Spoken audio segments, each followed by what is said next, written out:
قد قال الله تعالى في شان حبيبه ومحبوبه ومعشوقه محمد رسول الله صلى الله عليه وسلم. أعوذ بالله من الشيطان الرجيم. بسم الله الرحمن الرحيم.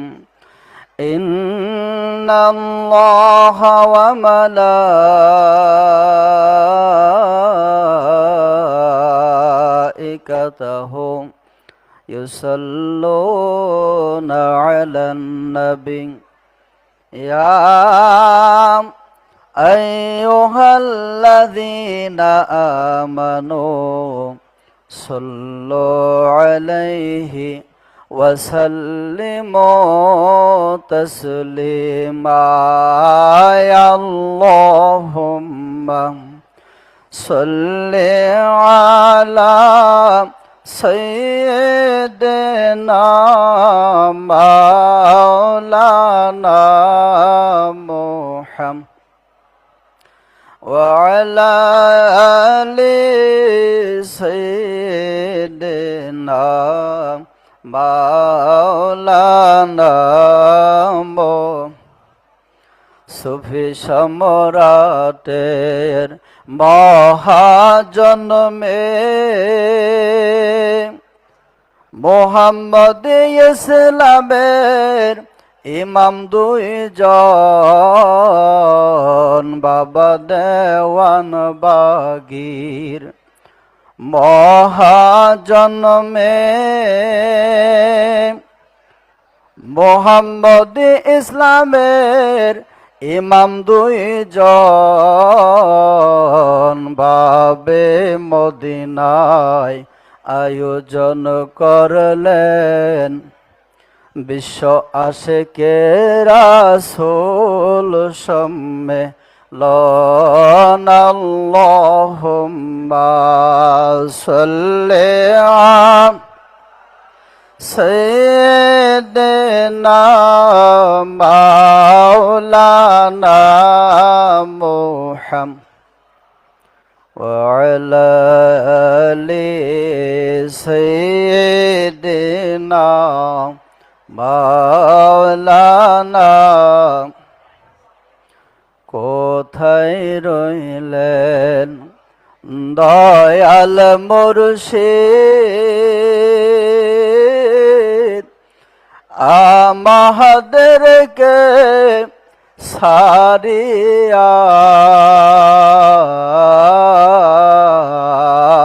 কোথায় রইলেন বাবা দেওয়ান বাগি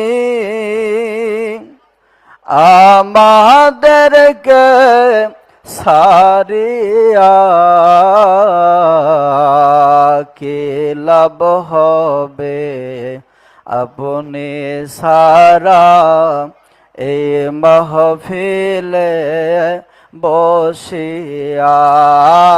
আল্লাহুম্মা সাল্লি আলা সাইয়্যিদিনা মাওলানা মুহাম্মদ وعلى آل سيدنا بلغ العلا بكماله كشف الدجى بجماله حسنت جميع خصاله صلوا عليه وآله سلموا يا قوم بل صلوا على صدر الأمين مصطفى ما جاء إلا رحمة للعالمين। আজ বাবে মদিনা দেওয়ানবাগ শরীফে আল্লাহর মহান বন্ধু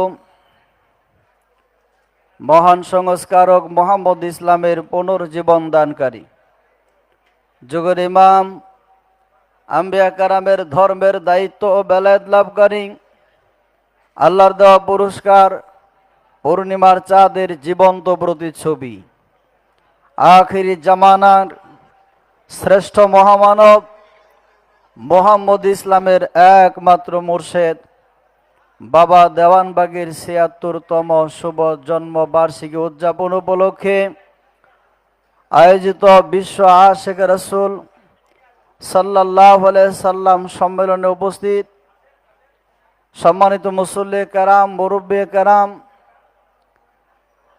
দেশের ৬৪ জেলা থেকে আগত সম্মানিত আশিক রাসূল ভাইয়েরা, পর্দার অন্তরালে মা ও বোনেরা, অনলাইন প্ল্যাটফর্মের মাধ্যমে আমাদেরকে দেখছেন, শুনছেন, দেশ এবং বিদেশের সমস্ত আশিক রাসূল ভাই ও বোনেরা, সকলের প্রতি দেওয়ানবাগ শরীফের পক্ষ থেকে জানাচ্ছি মোবারকবাদ ও সালাম। আসসালামু আলাইকুম ওয়া রাহমাতুল্লাহি ওয়া বারাকাতুহু। আমি আমার মহান মুর্শেদ সুফি সম্রাট হযরত শাহ দেওয়ানবাগী দয়াল বাবাজানির পরশময় কদম মুবারকে জানাই লক্ষ কোটি কদম বসি, লক্ষ কোটি দরুদ ও সালাম। আল্লাহর রাসূল কুতুবুল আকতাব দুরুরে মাকনুন খাতুনে জান্নাত হযরত দয়াল মা রহমাতুল্লাহি আলাইহার পরশময় কদম মুবারকে লক্ষ কোটি কদম বসি, লক্ষ কোটি দরুদ ও সালাম পেশ করে সম্মানিত সাহেবজাদিদ্বয় তিনাদের প্রতি সালাম শ্রদ্ধা নিবেদন করে আমি অদম সংক্ষিপ্ত আলোচনা করার চেষ্টা করছি। অমা তাওফিক ইল্লা বিল্লাহ। সম্মানিত আশিক রাসূল ভাইয়েরা, পর্দার অন্তরালে বোনেরা, আপনারা সকলেই কেমন আছেন? আপনারা কি অনেক দুর্বল হয়ে গেছেন? আমার কাছে মনে হচ্ছে দুর্বল। কথা বললে আওয়াজ দিতে চান না, কেমন যেন জুল্লা পড়ে যাইতে চান। কি বেশি ক্লান্ত? এই জায়গায় ক্লান্ত হইলে সবল হবেন কোথায়? বাবে মদিনা দেওয়ানবাগ শরীফ, এখান থেকে স্পেশাল ফায়েজ গ্রহণ করার জায়গা। এখানে স্পেশাল ফায়েজ মুর্শিদ কাবলা জানের সিনা মুবারক থেকে মুরিদের সিনায় ২৪ ঘন্টা ওয়ারেদ হচ্ছে। আমরা দূর থেকে বুঝি আর না বুঝি, কাছে আসলে কি বোঝা যায় কি যায় না? জোরে বলতে হবে, যায় কি যায় না? এখানে একটা বিশেষ ফায়েজ কি চলতেছে না? ওয়ারেদ হচ্ছে কি হচ্ছে না? সম্মানিত মুসল্লি কেরাম, দেহকে খাবার না দিয়ে মানুষ বাঁচে বলতে শারীরিকভাবে দুর্বল হইলেও সে ২৭ দিন বাঁচতে পারে, কিন্তু ফায়েজের খাবার যদি কেউ খাইতে পারে তার আজীবন এই দেহের খাবার ছাড়াই চলে। এমনও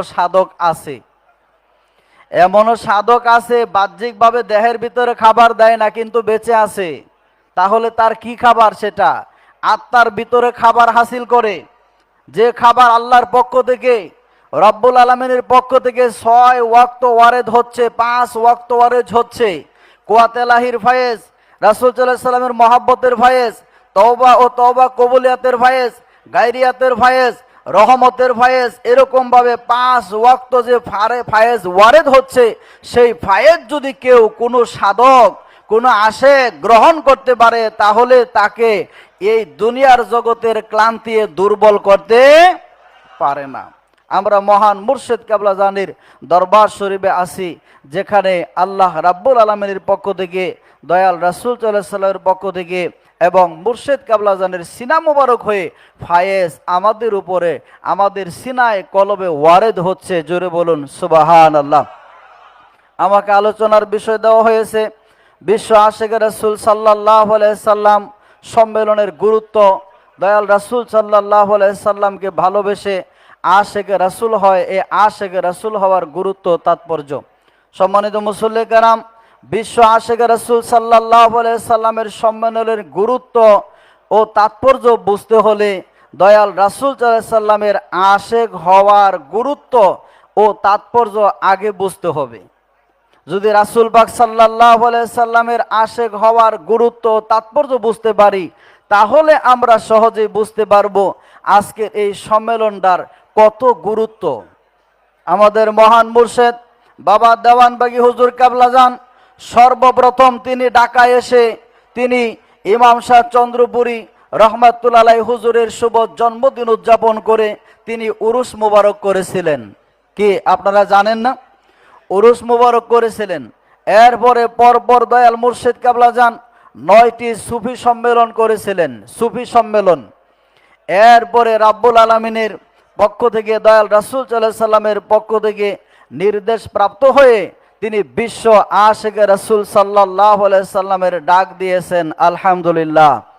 আমাদের মুর্শিদ কেবলাজান যাহা বলেন, যাহা করেন, তারা আল্লাহ রাব্বুল আলামিন আমাদের মুর্শিদ কেবলাজান যাহা বলেন এবং করেন, যা করেন আল্লাহর পক্ষ থেকে তিনি এজাজত পেয়েই করেন। জোরে বলেন ঠিক কিনা? আমাদের মুর্শিদ কেবলাজান কি বলছেন?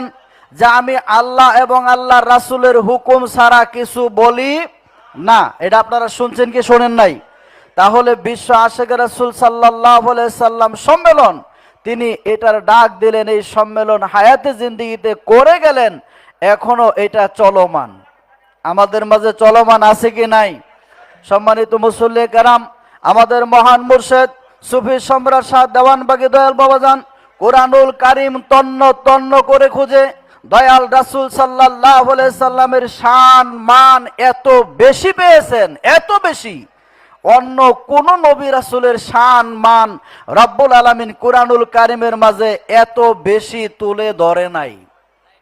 রাসূল পাক সাল্লাল্লাহু আলাইহি সাল্লামের শান মান যতটুকু রব্বুল আলামিন বর্ণনা করেছেন মহাগ্রন্থ আল কুরআনুল কারীমে, অন্য কোন নবী রাসূলের কিসসা কাহিনী জীবনী শান মান কুরআনুল কারীমে এমন ভাবে তুলে ধরা হয় নাই। আল্লাহর বন্ধু বাবা দেওয়ানবাগী দেখলেন যুগে যুগে যত মানুষ বিপদগামী হয়েছে, পথভ্রষ্ট হয়েছে, কাফের হয়েছে, মুশরিক হয়েছে, জাহান্নামী হয়েছে, ওই সমস্ত মানুষগুলো আল্লাহর প্রেরিত প্রতিনিধি, আল্লাহর প্রেরিত নবী রাসূল, আল্লাহর প্রেরিত ওলি আল্লাহদের সাথে বেয়াদবি করে, শত্রুতা করে, দুশমনি করে তারা বিপদগামী হয়েছে, জাহান্নামী হয়েছে, মুশরিক হয়েছে। জুড়ে বলেন ঠিক কিনা? আপনারা ইতিহাস ভালো জানেন। হযরত মূসা আলাইহিস সালামের সম্প্রদায় যারা তাকে ভালোবাসছে তারা মুক্তিপ্রাপ্ত দল, যারা তার বিরোধিতা করছে তারা জাহান্নামী দল। হযরত ইব্রাহিম খলিলুল্লাহ আলাইহি ওয়াসাল্লামকে যারা ভালোবাসছে তারা ছিল মুক্তিপ্রাপ্ত দল, যারা বিরোধিতা করছে তারা ছিল জাহান্নামী দল। হযরত নূহ আলাইহিস সালামকে যারা মানছে, ভালোবাসছে তারা ছিল মুক্তিপ্রাপ্ত দল, যারা হযরত নূহ আলাইহিস সালামের বিরোধিতা করছে রব্বুল আলামিন তাদেরকে গজব দিয়ে ধ্বংস করে বুঝিয়েছেন তারা আমার লানতপ্রাপ্ত দল, জাহান্নামী দল। এমনই ভাবে হযরত ঈসা আলাইহিস সালামের বিরোধিতা যারা করেছেন যুগে যুগে হযরত হুদ আলাইহিস সালাম, হযরত লূত আলাইহিস সালাম, যত নবী রাসূল আসছে তাদের বিরোধিতা যারা করছে রব্বুল আলামিন তাদেরকে আযাব দিয়ে, গজব দিয়ে ধ্বংস করে জাতিকে বুঝিয়েছেন যে তারা হলো আমার লানতপ্রাপ্ত দল। কেন লানতপ্রাপ্ত হয়েছে? তারা আমার নবী, আমার রাসূল, আমার ওলি বন্ধুদেরকে কষ্ট দিয়েছে বিদায় আমি তাদের উপরে লানত দিয়েছি, তাদেরকে জাহান্নামী করেছি। সম্মানিত মুসল্লি কেরাম, তাহলে যারা ভালোবাসছে তারা ছিল আল্লাহর পছন্দনীয় দল। জুড়ে বলেন কোন দল? হযরত রাসূল পাক সাল্লাল্লাহু আলাইহি ওয়াসাল্লাম তিনি তার জামানায় এসে যখন রব্বুল আলামিনের একত্ববাদের দাওয়াত দিলেন, রব্বুল আলামিনের একত্ববাদের দাওয়াতের পাশাপাশি বললেন আনা মুহাম্মাদুর রাসূলুল্লাহ সাল্লাল্লাহু আলাইহি সাল্লাম, আমি হলাম মুহাম্মদ সাল্লাল্লাহু আলাইহি সাল্লাম আল্লাহর রাসূল। তখন আবু লাহাবকে যখন দাওয়াত দেওয়া হলো, আবু লাহাব বলল, মুহাম্মদ এই কথা বলার জন্য তুমি ডাকছো? তখন একটা পাথর নিয়ে মুহাম্মদ সাল্লাল্লাহু আলাইহি সাল্লামের দিকে নিক্ষেপ করে বলল, হে মুহাম্মদ তুমি ধ্বংস হও। রব্বুল আলামিনের পছন্দ হলো না, আবু লাহাবের কাজটা আল্লাহর পছন্দ হলো না, আল্লাহর কাছে ভালো লাগলো না, সাথে সাথে রব্বুল আলামিন নারাজ হয়ে গেলেন। আল্লাহর শ্রেষ্ঠ বন্ধুর দিকে পাথর নিক্ষেপ করছে, যে হাত দিয়ে ঘোষণা করে দিলেন তাব্বাত ইয়াদা আবি লাহাব। আল্লাহ বলল, হে আবু লাহাব, তোমার দুই হাত ধ্বংস হয়ে যাক, তুমি নিজেও ধ্বংস হয়ে যাও। তাহলে রাসূল সাল্লাল্লাহু আলাইহি সাল্লামের বিরুদ্ধে দাঁড়ালে আল্লাহ বলে হাত ধ্বংস হয়ে যাও, আল্লাহ বলে তুমি নিজেও ধ্বংস হয়ে যাও। রাসূল সাল্লাল্লাহু আলাইহি সাল্লামের বিরুদ্ধে দাঁড়ালেন আবুল হাকাম, যাকে বলা হয়তো মক্কা নগরীর পণ্ডিত, জ্ঞানীদের বাপ। এই আবু জাহেল আবুল হাকাম নামে পরিচিত। আমাদের মহান মুর্শিদ সুফি সম্রাট বাবা দেওয়ানবাগী বলেন, আবু জাহেল আল্লাহকে মানে নাই এমন নয়, রব্বুল আলামিনকে আবু জাহেল মানতো, কিন্তু মানতো না হযরত মুহাম্মদ সাল্লাল্লাহু আলাইহি সাল্লামকে।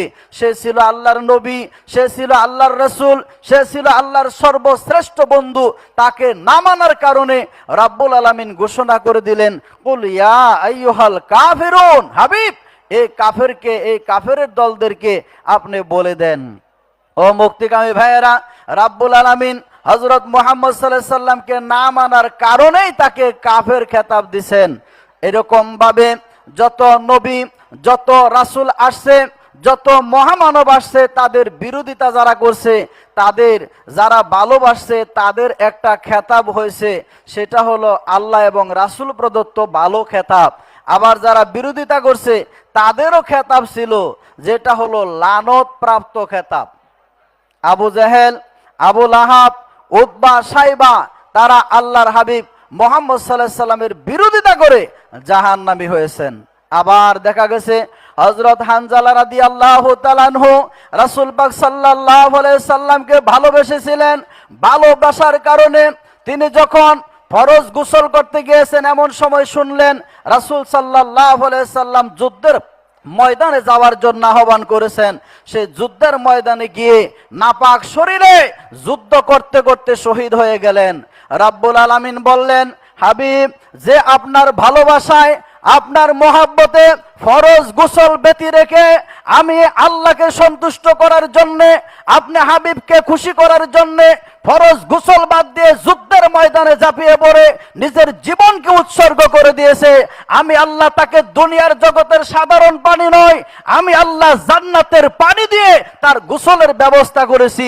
দুনিয়ার জগতের কোনো সাধারণ মানুষ তাকে গোসল করাবে আমি চাই না। এজন্য আমার পবিত্র আত্মার অধিকারী ফেরেশতাদেরকে দিয়ে আমি হানজালার গোসলের ব্যবস্থা করেছি, জান্নাতের পানি দিয়ে গোসলের ব্যবস্থা করেছি। সুবহানাল্লাহ। বাবা দেওয়ানবাগী দেখলেন রাসূল সাল্লাল্লাহু আলাইহি সাল্লামের আশিক হলে, রাসূল সাল্লাল্লাহু আলাইহি সাল্লামের প্রেমিক হলে নগদেই সবকিছু পাওয়া যায়, দুনিয়ার জগতে থেকে জান্নাত পাওয়া যায়। নূরের নবী কামলেওয়ালার বিরোধিতা করলে দুনিয়ার জগতে থেকে জাহান্নামী হয়ে কবরে যাওয়া যায়। বাবা দেওয়ানবাগী দেখলেন রাসূল সাল্লাল্লাহু আলাইহি সাল্লামের ভালোবাসার মাধ্যমে রব্বুল আলামিন খুশি হয়ে যায়। রব্বুল আলামিন খুশি হয়ে জান্নাতের পানি দিয়া গোসল করায়া তাকে জান্নাতি বলে ঘোষণা দিয়ে দেয়। রাসূল পাক সাল্লাল্লাহু আলাইহি সাল্লাম একবার মসজিদে নববীতে বসে তিনি খুতবা দিচ্ছিলেন বা ওয়াজ করতেছিলেন। ওই বছর মদিনা শরীফে প্রচন্ড অভাব ছিল। তাফসিরে সুফি সম্রাট দেওয়ানবাগী আল্লাহর সিফাতের পরিচয় পড়বেন, তাহলে ঘটনাগুলো পেয়ে যাবেন। সেই কিতাবের মধ্যে রাব্বুল আলামিন রাসূল সাল্লাল্লাহু আলাইহি সাল্লামের এই হাদিস শরীফ আমাদের মহান মুর্শিদ বাবা দেওয়ানবাগী কিতাবে দিয়ে দিয়েছেন। তাফসিরে সুফি সম্রাট দেওয়ানবাগী আল্লাহর সিফাতের পরিচয়। এই কিতাবের মধ্যে আছে আল্লাহর হাবিব রাসূল সাল্লাল্লাহু আলাইহি সাল্লাম বাণী মোবারক দিচ্ছেন, খুতবা দিচ্ছেন, কিন্তু সমস্ত মানুষ মসজিদে নববীতে, যেমন আমরা আজকে বাবে মদিনা দেওয়ানবাগ শরীফের বিশাল জামে মসজিদে বসে আছি, আলহামদুলিল্লাহ বলেন আলহামদুলিল্লাহ। সম্মানিত মুসল্লি কারাম, এই বিশাল জামে মসজিদ আমরা যেমন বসে আছি, মসজিদ নববীর মসজিদের মধ্যে এরকম মুসল্লিরা বসে আছে। ওই বছর প্রচন্ড ক্ষুধা, খাবারের অভাব ছিল, ক্ষুধার তাড়নায় মানুষ খাবারের পেছনে দৌড়াইতো। যখন খাবার আসতো, অন্য দেশ থেকে খাবার নিয়ে আসা হতো, ওই দেশে খাবারের অভাব ছিল, টাকা থাকলেই খাবার পাওয়া যাইতো না। মসজিদের কাছে এসে একদল কাফেলা খাবার নিয়ে এসে ডাক দিল, ডুল পিটাই দিল, যাদের ক্ষুধা আছে, খাবারের প্রয়োজন আছে, তাড়াতাড়ি আসো, খাবার নিয়ে আসা হয়েছে, নিয়ে খাবারকে তোমরা ক্ষুধা নিবারণ করো। দলে দলে মসজিদ নববী থেকে মানুষ দলে দলে বাহির হইতে লাগলো। বাহির হওয়া শেষ, মাত্র 10 জন সাহাবী রাসূল সাল্লাল্লাহু আলাইহি সাল্লামের সামনে বসা ছিল। আমাদের মহান মুর্শিদ বাবা দেওয়ানবাগী বলেন 10 জন সাহাবী চিন্তা করল, আরে নূরের নবী কামলেওয়ালা, আল্লাহর সর্বশ্রেষ্ঠ বন্ধু, আল্লাহর সর্বশ্রেষ্ঠ বন্ধুকে ছেড়ে যদি আমরা খাবারের পিছনে, খাদ্যের পিছনে দৌড়াইয়া যাই, নূরের নবী কামলেওয়ালা একা একা বসে থাকবে, মনের ভিতরে কষ্ট পাবে, তিনি নারাজ হয়ে যাবে। রাসূল সাল্লাল্লাহু আলাইহি সাল্লাম নারাজ হয়ে গেলে, বেজার হয়ে গেলে আমার আল্লাহ বেজার হয়ে যাবে, আমার আল্লাহ নারাজ হয়ে যাবে। বাবা দেওয়ানবাগী বলেন ওই 10 জন সাহাবী খাদ্যের পিছনে দৌড়াইলো না, তারা রাসূল সাল্লাল্লাহু আলাইহি সাল্লামকে কষ্ট দেওয়া পছন্দ করলো না, রাসূলের প্রেমে, রাসূলের মহব্বতে দয়াল রাসূলের আশিক হয়ে তারা বসে রইল। বসে থাকার সাথে সাথে রব্বুল আলামিন ওহী নাজিল করে রাসূল পাক সাল্লাল্লাহু আলাইহি সাল্লামকে জানিয়ে দিলেন, হাবিব, হে আমার মাহবুব সাল্লাল্লাহু আলাইহি ওয়াসাল্লাম, এই 10 জন সাহাবীকে বলে দেন আমি আল্লাহ এই 10 জন সাহাবীকে দুনিয়ার জগতে জীবিত থাকা অবস্থায় আমি আল্লাহ তাদেরকে জান্নাতি ঘোষণা করলাম, বলি সুবহানাল্লাহ। আবার দেওয়ানবাগী কেন বিশ্ব আশিক রাসূল সাল্লাল্লাহু আলাইহি সাল্লাম সম্মেলনের আহ্বান করলেন? বাবা দেওয়ানবাগী দেখলেন মানুষ জাহান্নামের ভয়ে ইবাদত করা শুরু করে দিয়েছে, মানুষ জান্নাতের লোভে ইবাদত করতেছে, মানুষ সবের লোভে ইবাদত করতেছে, মানুষ আজকে হুর গেলামান পাওয়ার লোভে ইবাদত করতেছে। অথচ সাহাবায়ে আজমাইন তারা জান্নাতের লোভে ইবাদত করে নাই, জাহান্নামের ভয়ে ইবাদত করে নাই, হুর গেলামান পাওয়ার জন্য ইবাদত করে নাই, তারা সবের জন্য ইবাদত করে নাই, তারা নূরের নবী কামলেওয়ালাকে ভালোবেসেছে। নূরের নবী কামলেওয়ালাকে ভালোবাসার কারণে আল্লাহ তাদেরকে জান্নাত তাদের জন্য ওয়াজিব করে দিয়েছে, সুবহানাল্লাহ।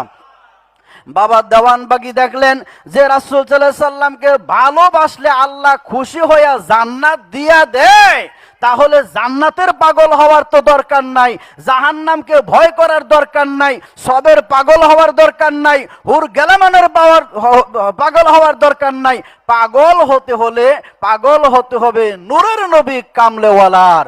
এজন্য সারা বিশ্বের তামাম পৃথিবীর মানুষদেরকে যারা রাসূল প্রেমিক তাদেরকে ডাক দিলেন, এবং যারা রাসূল সাল্লাল্লাহু আলাইহি সাল্লামকে ভালোবেসে আল্লাহকে খুশি করতে চায়, রাসূল সাল্লাল্লাহু আলাইহি সাল্লামকে পেতে চায়, সবাইকে ডাক দিয়া অনুষ্ঠানের নাম দিয়া দিলেন বিশ্ব আশিক রাসূল সাল্লাল্লাহু আলাইহি সাল্লাম সম্মেলন।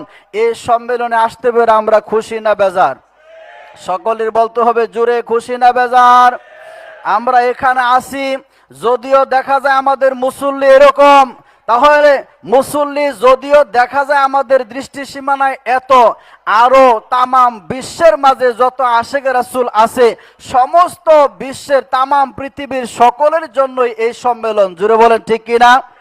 এখন দেশ বিদেশ সব আশিক রাসূলরা এখানে জামায়াত হতে পারে না, অনেকের অনেক সমস্যা থাকতে পারে, কিন্তু তারা যেখানেই থাকুক দয়াল রাসূল সাল্লাল্লাহু আলাইহি সাল্লামের আশিকদের জন্য যে সম্মেলন, এটাই হলো বিশ্ব আশিক রাসূল সম্মেলন, জুড়ে বলেন ঠিক কিনা?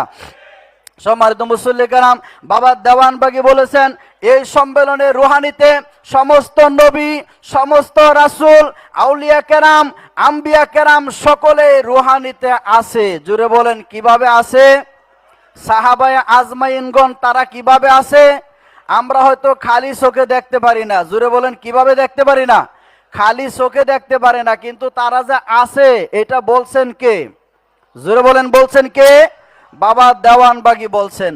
তাহলে যে রাসূল সাল্লাল্লাহু আলাইহি সাল্লামকে ভালোবাসার কথা রাব্বুল আলামিন নিজেও বলেছেন, রাব্বুল আলামিন বলেছেন মাই ইউতিউর রাসূলা ফাকাদ আতা আল্লাহ, যে রাসূলের আনুগত্য করলো সেজন্য আমি আল্লাহর আনুগত্য করলো। আবার রাব্বুল আলামিন অন্যত্র বলেন ইন্নাল্লাযীনা ইউবাইউনাকা ইন্নামা ইউবাইউনাল্লাহ ইয়াদুল্লাহি ফাওকা আইদিহিম, আল্লাহ বলতেছেন হাবিব নিশ্চয় যারা আপনার হাতে হাত দেয়া বায়াত গ্রহণ করলো তারা যেন আমি আল্লাহর হাতে হাত দেয়া বায়াত গ্রহণ করলো, আমি আল্লাহর হাত ওই সমস্ত মানুষের হাতের উপরে আছে। রাসূল সাল্লাল্লাহু আলাইহি সাল্লামের শান মান বলতে গিয়ে রাব্বুল আলামিন বলেন ওয়ারাফা'না লাকা যিকরাক, হাবিব আপনার স্মরণকে, আপনার জিকিরকে আমি সমুন্নত করেছি, উচ্চে তুলে ধরেছি। আবার অন্যত্র বললেন ইন্নাকা লাআলা খুলুকিন আযীম, হাবিব আমি আপনাকে মহান চরিত্র দান করেছি। আবার কুরআনুল কারীমের অন্য আয়াতে রব্বুল আলামিন বললেন, কুল ইন কুনতুম তুহিব্বুনাল্লাহ ফাত্তাবিউনি ইউহিব্বুকুমুল্লাহ ওয়া ইয়াগফির লাকুম যুনুবাকুম ওয়াল্লাহু গফুরুর রহিম।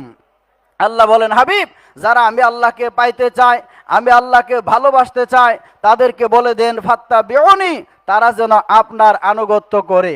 তাহলে আমরা রাসূল পাক সাল্লাল্লাহু আলাইহি সাল্লামের আনুগত্য করার জন্য রাব্বুল আলামিন বলেছেন। আবার বলতেছেন ওয়া ইয়াগফিরু লাকুম যুনুবাকুম, যারা আপনার আনুগত্য করবে, ভালোবাসবে, আমি আল্লাহ তাদের জীবনের সব গুনাহ মাফ করে দিব। আল্লাহ রাব্বুল আলামিন আমাদের গুনাহ মাফ করে দেখ, আমরা চাই কি চাই না? আজকে বাবা দেওয়ানবাগী আমাদেরকে দয়া করেছেন, তিনি দয়া করে বিশ্ব আশিক রাসূল সাল্লাল্লাহু আলাইহি সাল্লাম সম্মেলনের আহ্বান করে আমাদের জন্য এই সম্মেলনটা রেখে গিয়েছেন। যে সম্মেলন বাবা দেওয়ানবাগী হায়াতে জিন্দিগিতে করতেন 16 ডিসেম্বর। জুড়ে বলেন কত ডিসেম্বর? 16 ডিসেম্বর। এই আমাদের পৃথিবীতে 16 ডিসেম্বর যে সম্মেলন হবে, এটাই হলো বাবা দেওয়ানবাগীর পছন্দের ডেট, পছন্দের তারিখ। জুড়ে বলেন ঠিক কিনা?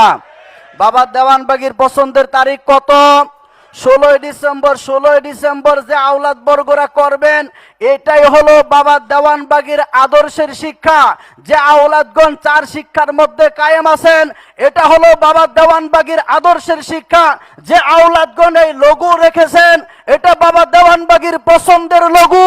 এই আওলাদদের পেছনে থাকা দরকার আছে কি নাই? যে আওলাদগণ ক্যালেন্ডারের কোনো পরিবর্তন করে না, তারা বাবা দেওয়ানবাগীর আদর্শের উপর আছে। যে আওলাদগণ পোস্টারের কোনো পরিবর্তন করে নাই, তারা বাবা দেওয়ানবাগীর আদর্শের উপরে কায়েম আছে। যারা সুফি ফাউন্ডেশনের পর্যন্ত নাম উঠাইয়া দেয়, মুর্শেদ কেবলা যেদিকে ফিরে 1000 বার নামাজ আদায় করলেন, কেবলা পরিবর্তন করে তারা মুর্শেদ কেবলা জানের প্রতি সন্দেহ পোষণ করেছে। জুড়ে বলেন ঠিক কিনা? তাহলে তাদের ভিতরে কি বাবা দেওয়ানবাগীর আদর্শ আছে? যারা বাবা দেওয়ানবাগীর নাম নিশানা উঠাইয়া দিতে চায়, আমরা কি তাদের দলে থাকব নাকি বাবা দেওয়ানবাগীর দলে থাকব? যারা বাবা দেওয়ানবাগীর আদর্শকে দাঁত দিয়ে কামড় দিয়ে ধরে রেখেছেন, আমরা তাদের দলে আছি এবং থাকব ইনশাআল্লাহ। বলেন। সম্মানিত মুসল্লি কেরাম, দেওয়ানবাগ শরীফে 3টা পতাকা দেখবেন। একটা দেখবেন সাদা কালারের পতাকা, যেটার মধ্যে লেখা আছে মুহাম্মদ ইসলাম। আরেকটা লেখা আছে হলুদ হলুদ পতাকা, হলুদ কালারের রঙের পতাকা, লেখা আছে মারহাবা ইয়া মুর্শিদানা। আরেকটা আছে সবুজ কালারের পতাকা, লেখা আছে মারহাবা ইয়া রাসূলুল্লাহ। জোরে বলেন আছে কি নাই? তাহলে বাবা দেওয়ানবাগীর পছন্দের পতাকা কয়টা? এই জোরে বলেন কয়টা? তাহলে এই 3 পতাকা যেখানে আছে, আমরা সেখানে থাকবো। জুড়ে বলেন ঠিক কিনা? বাবা দেওয়ানবাগী বলছেন আসলেরই নকল হয়। জুড়ে বলেন কি হয়? আসলের নকল হয়। আমি সম্মানিত হুজুরের কাছে অনুরোধ রাখি, বাবা দেওয়ানবাগীর পছন্দের লোগো পাল্টাইয়া ফেলাইছেন, বাবা দেওয়ানবাগীর পোস্টার পাল্টাইছেন, বাবা দেওয়ানবাগীর ক্যালেন্ডার পাল্টাইছেন, বাবা দেওয়ানবাগীর সুফি ফাউন্ডেশন পাল্টাইলেন, কেবলা পরিবর্তন করলেন। আমি অনুরোধ করি, বাবা দেওয়ানবাগীর পছন্দের বাবে রহমত দেওয়ানবাগ শরীফ, বাবে বরকত দেওয়ানবাগ শরীফ ইত্যাদি নামগুলো পরিবর্তন করে দেন। কারণ মানুষ এখন দ্বিধা দ্বন্দ্বের মধ্যে আছে। ধোঁকাবাজির দরকার নাই, আমরা একদিকে চলতে চাই। দেওয়ানবাগ থাকবে একটাই, সেটা হলো বাবা দেওয়ানবাগীর বাবে মদিনা দেওয়ানবাগ শরীফ। ঠিক কিনা বলেন? দেওয়ানবাগ নাম কয়টা থাকবে? বাবা দেওয়ানবাগীর দেওয়ানবাগ দরবার শরীফে 2 রকম নয়। যারা পরিবর্তন করে ফেলেছেন, বোঝা যায় আপনার সিনার ভিতরে বাবা দেওয়ানবাগীর আদর্শ নাই। থাকলে পরিবর্তন করার ক্ষমতা কারো ছিল না। জোরে বলেন ঠিক কিনা? আমরা যে কোনো এক দলে থাকবো। জোরে বলেন কয় দলে? সেটা হলো বাবা দেওয়ানবাগীর দল। জোরে বলেন কার দল? সেটা বাবা দেওয়ানবাগীর দল। সেই দলের মধ্যে বাবা দেওয়ানবাগীর পছন্দের লোগো আছে, পোস্টার আছে, ক্যালেন্ডার আছে। সম্মানিত মুসল্লি কারাম, ওই 3টা পতাকা আছে, মারহাবা ইয়া মুর্শিদানা, মারহাবা ইয়া রাসূলুল্লাহ, মুহাম্মদি ইসলাম ইত্যাদি, যেগুলোর মধ্যে অর্থাৎ বাবা দেওয়ানবাগী যাহা করেছে, যাহা পছন্দ করেছে, যাহা রেখে গেছে, ওই আদর্শের উপরে যারা কায়েম আছে, তারা 2 জন আওলাদ হোক আর 1 জন হোক, বা আওলাদ কোনো সময় যদি নাও থাকে, কারণ মৃত্যু সকলেরই বরণ করতে হবে। আওলাদগণ পর্দা করলে আমরা কি বাবা দেওয়ানবাগীর আদর্শ ছেড়ে দেব? আওলাদগণ এখন আমাদেরকে বাবা দেওয়ানবাগের আদর্শ শিক্ষা দিচ্ছে না? জোরে বলেন, দিচ্ছে কিনা? আমরা এই আদর্শ ধরে রেখে এই আদর্শের উপরে কায়েম থেকে সারা বাংলা সারা বিশ্বে আমরা বাবা দেওয়ানবাগের আদর্শ তুলে ধরার জন্য প্রাণ চেষ্টা করব ইনশাআল্লাহ। বলুন, আমরা যেখানেই যাব বাবা দেওয়ানবাগীর শিক্ষা সংস্কার কারামত আমরা তুলে ধরার চেষ্টা করব। আসুন, মহান মালিক যেন আমাদের সহায় হয়, আমাদের এই খেদমত গোলামি যেন দয়া করে কবুল করে নেয়। আমিন। বারাকাল্লাহু লানা ওয়া লাকুম ফিল কুরআনিল আযীম। জাওয়াদুন কারিমুন মালিকুন বারুর রাউফুর রহিম। সম্মানিত আশেকে রাসূল ও মুক্তিকামী